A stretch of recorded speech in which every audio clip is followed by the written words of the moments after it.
গৌরাঙ্গ বিষয়ক পদ। তো গৌরাঙ্গ কে এবং গৌরাঙ্গ বিষয়ক পদ কি? আমরা নিমাই সন্ন্যাসের কথা শুনেছি, নিমাই সন্ন্যাসের অনেক গানও শুনেছি। যিনি নিমাই তিনি শ্রী গৌরাঙ্গ, আর যিনি শ্রী গৌরাঙ্গ তিনি যখন চেতনা লাভ করলেন বা চৈতন্য লাভ করলেন, তখন ভক্তরা তাকে শ্রী কৃষ্ণ চৈতন্য মহাপ্রভু নামে ডাকতে শুরু করলেন বা চৈতন্য মহাপ্রভু নাম দিলেন।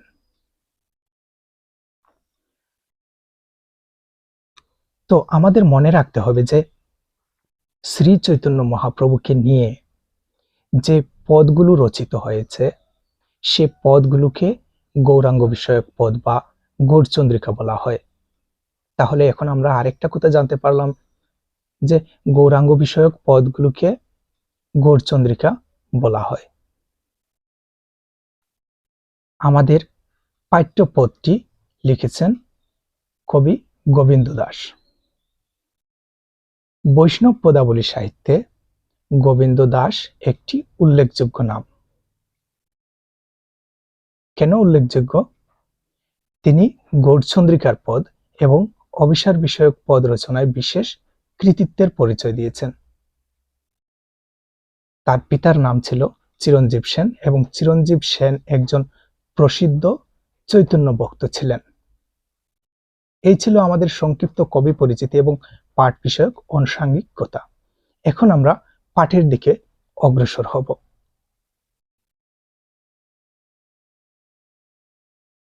এই পাঠে কবি গোবিন্দ দাস শ্রী গৌরাঙ্গ মহাপ্রভুর দৈহিক সৌন্দর্য এবং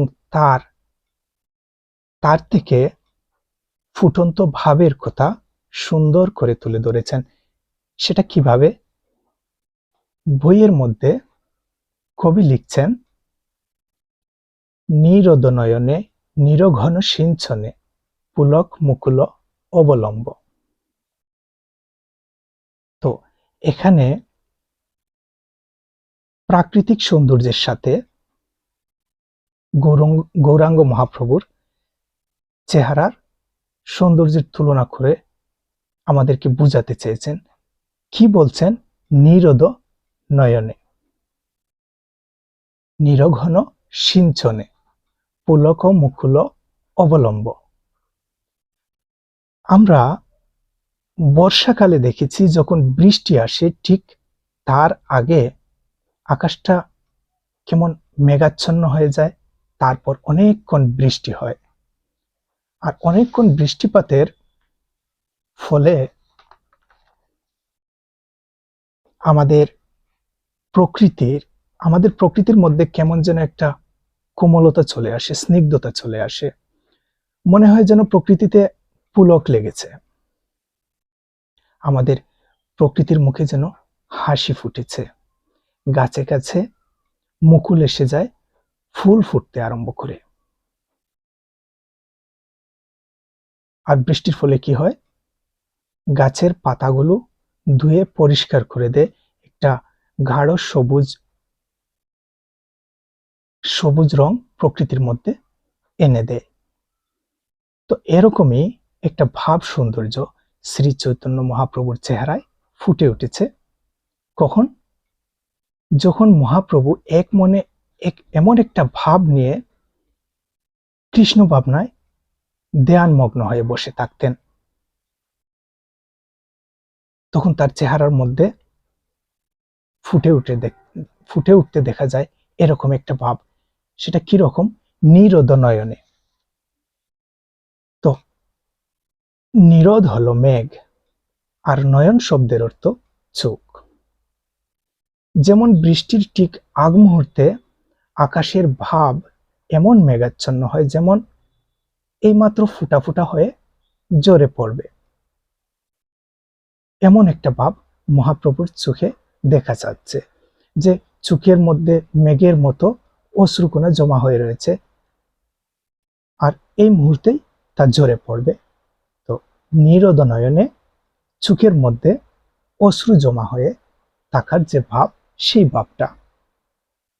তারপর বলছেন নিরঘন সিঞ্চনে।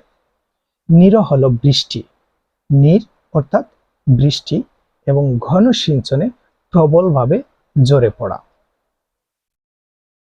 তো এর আগে কি হয়েছিল? নীরদ নয়নে অর্থাৎ চোখের মধ্যে আকাশের মেঘের মতো অশ্রু জমা হয়েছিল, আর এখন ঘন বর্ষণের মতো বৃষ্টি ঝরে পড়ছে, যার ফলে কি হচ্ছে? পুলক মুকুল অবলম্ব। আর এই বৃষ্টিকে অবলম্বন করে কি হয়েছে? প্রকৃতিতে পুলক দেখা দিয়েছে, গাছের মধ্যে মুকুল এসেছে, পত্রপল্লব নতুন করে গজাতে আরম্ভ করছে। তো পুলক মুকুল অবলম্ব, আকাশ থেকে মেঘ বৃষ্টি হয়ে ঝরে পড়ার পর প্রকৃতির মধ্যে যেমন একটা হাসি হাসি ভাব দেখা যায়, গাছের মধ্যে নতুন ফুল কুড়ি মেলে, ঠিক এরকমই একটা ভাব সৌন্দর্য ফুটে উঠতে দেখা যায়। কোথায়? মহাপ্রভুর চেহারার মধ্যে। পরের লাইনে বলছেন শ্বেদ মকরন্দ বিন্দু বিন্দু চুয়ত বিকশিত ভাব কদম্ব। শ্বেদ শব্দের অর্থ ঘাম, মকরন্দ হলো ফুলের মধু, বিন্দু বিন্দু চুয়ত বিন্দু বিন্দু হয়ে লেগে আছে, বিকশিত ভাব কদম্ব এমন ভাবে সুশোভিত হয়ে আছে যেন ভাব কদম্ব।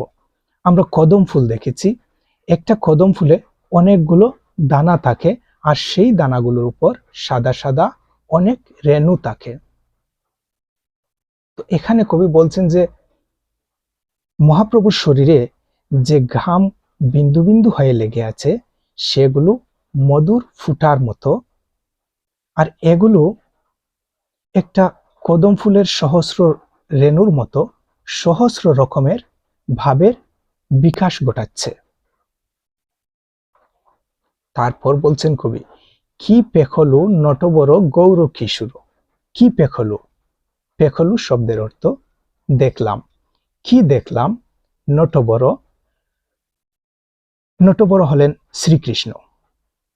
আমরা জানি শ্রীকৃষ্ণের অপর নাম হলো নটবর বা নটরাজ। গৌর কিশোর, গৌরবর্ণীয় কিশোর। কৃষ্ণের গায়ের রং কেমন ছিল? গৌরবর্ণের ছিল। তো কবি বলছেন আমি একই দেখছি, এই কিশোর বয়সী গৌরবর্ণের শ্রী চৈতন্যকে দেখতে হুবহু একেবারে কৃষ্ণের মতো। এরপর অভিনব হেম কল্পতরু সঞ্চরু সুরদনি তীরে উজর। অভিনব হলো আশ্চর্য রকমের, হেম শব্দের অর্থ স্বর্ণ বা সোনা, কল্পতরু সঞ্চরু, কল্পতরু একটা গাছের নাম। তো আমাদের পুরাণ কাহিনীতে এই গাছ সম্পর্কে এরকম একটা বর্ণনা আছে যে যে মানুষ তার যে রকমেরই মনোবাসনা নিয়ে গাছটার কাছে যায়, তার সেই মনোবাসনা গাছটা পূর্ণ করে দেয়। তো এই গাছটা কি করছে? সুরদনি তীরে উজর। সুরদনি হলো গঙ্গা নদী। গঙ্গা নদীর তীরে কি করছে? উজর।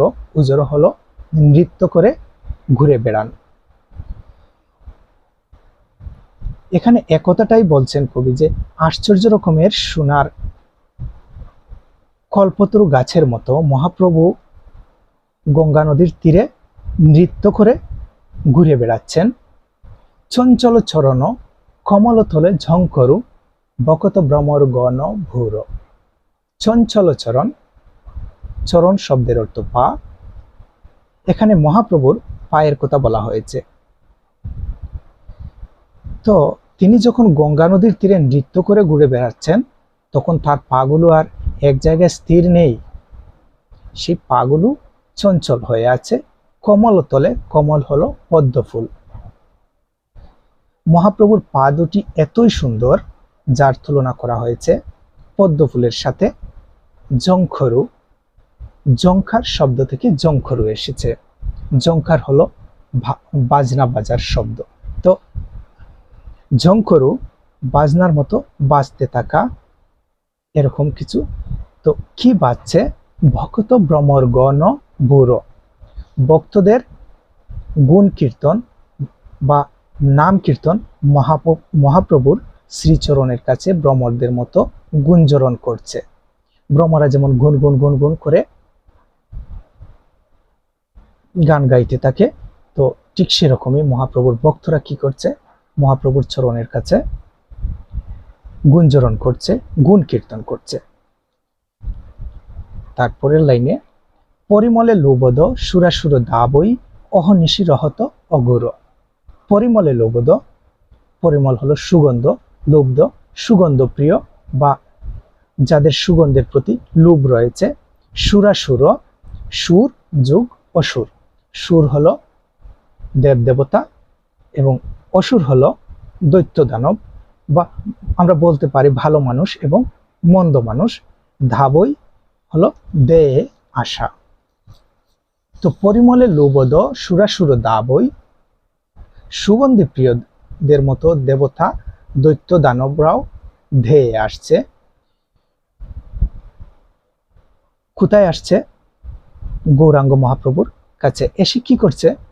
অহনিশি রহত অগুর। অহনিশি দিন রাতি, রহত রয়েছে, অগুর অচেতন ভাবে। তো দিনরাত কি করছে? চৈতন্য ভাবে মগ্ন হয়ে বিভোর হয়ে রয়েছে। কোথায়? শ্রী চৈতন্য মহাপ্রভুর চরণের কাছে। এরপর কি বলছেন?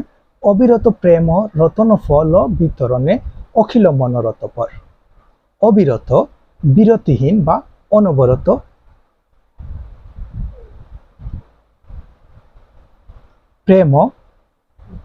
প্রেমের মাধ্যমে ভাব ভক্তি বা শ্রদ্ধা নিবেদন। তো অবিরত প্রেম রতনফল বিতরণে অখিল মনোরথ ফল। তো অনবরত কি করছে? ভক্তরা প্রেম ভরে, শ্রদ্ধা ভরে ভক্তি নিবেদন করছে, আর তার ফলে কি করছেন? মহাপ্রভু আশীর্বাদ স্বরূপ রতন ফল বিতরণ করছেন অখিল মনোরথ ফল। ভক্তরা যে যার মনের বাসনা নিয়ে, মনস্কামনা নিয়ে মহাপ্রভুর কাছে চলে আসছেন, আর এখানে এসে তারা শ্রদ্ধা ভরে ভক্তি নিবেদন করছেন, যার ফলে মহাপ্রভু আশীর্বাদ স্বরূপ প্রেম রতন ফল বিতরণ করছেন। ঠাকুর চরণে দীনহীন বঞ্চিত গোবিন্দ দাস রহুদূর। ঠাকুর চরণে, তার চরণ থেকে দীনহীন হতদরিদ্র, হতদরিদ্র কি হয়েছে? বঞ্চিত।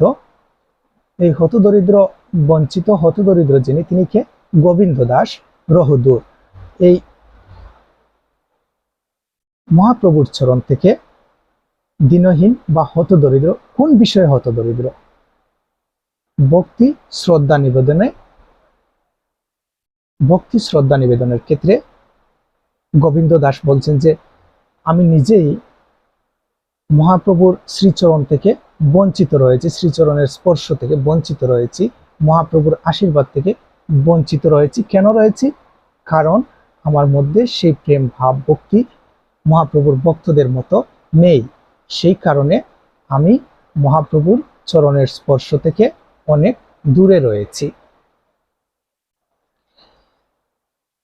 তো এই ছিল আমাদের কবিতা। মোট কথা, কবি এখানে শ্রী চৈতন্য মহাপ্রভুর দৈহিক সৌন্দর্য থেকে যে ভাব ফুটে উঠেছে, সেই ভাব সৌন্দর্য এই পদের মাধ্যমে সুন্দর করে বর্ণনা করেছেন। আশা করি সবাই বুঝতে পারছো। আর যদি কোথাও কোনো সমস্যা থাকে বা বুঝতে অসুবিধা হয়ে থাকে, আমাদেরকে কমেন্ট বক্সে কিংবা ইমেইলের মাধ্যমে জানালে পরবর্তীতে তার সমাধান দেওয়ার চেষ্টা করব। আবারও কোনো একটা ক্লাসে দেখা হবে। ততক্ষণের জন্য শুভকামনা।